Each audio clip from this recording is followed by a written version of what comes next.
Hi, and welcome to Walking to the Car. Sunday morning service is over, and as I walk to the car, I'm reminiscing about what happened all through the morning. You know, the most fascinating conversation I had was with our confirmation class. Confirmation, for those of you who don't know, are kids in the 6th grade that are trying to decide over the course of a year, do I want to become a Christian? Do I want to follow Jesus? Do I want to join the church? All those kinds of things. And so we take turns teaching them different lessons. Today I taught the lesson, and I began by asking them, name 5 or 6 of your favorite things to eat. Then name 3 or 4 things you hate to eat. And then write down on a piece of paper all the things that you're allergic to. I asked them how they knew all those things. How did you learn that you love pizza? Not a surprising one. And they talked about how they had experiences. They experienced all these things for the first time. They'd never had ice cream sandwiches before they had it that first time, and ooh boy, that was a hit. They hadn't had all these things, good or bad, until they experienced them.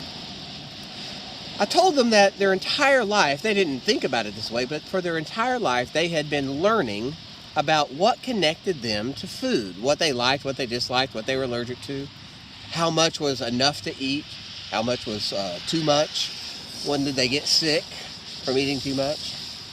No one has to tell us that. It's just a natural part of growing up. We learn about our relationship with food. In the very same way, we're supposed to be learning about our relationship with God, so that there are experiences that, when I have them, make me feel closer to God. And there's experiences that make me not feel closer to God. In fact, make it hard to feel God's presence at all. Prayer, silence, journaling. There's all kinds of things that people do to feel close to God. And there are experiences, like we talked about, one of the kids had an experience driving into worship where the family was in an argument and fighting and yelling, and how that made it a really hard morning. What are the experiences that draw you closer to God? Have you tried silence? Have you tried journaling your prayers? Do you have a daily prayer life at all, or Bible study? You may or may not know it, but you are learning what connects you to God.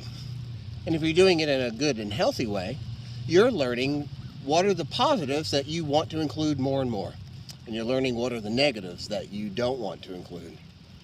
And so I pray for you today that you would try a few new things. If you've never journaled and written out a prayer to God, give it a shot.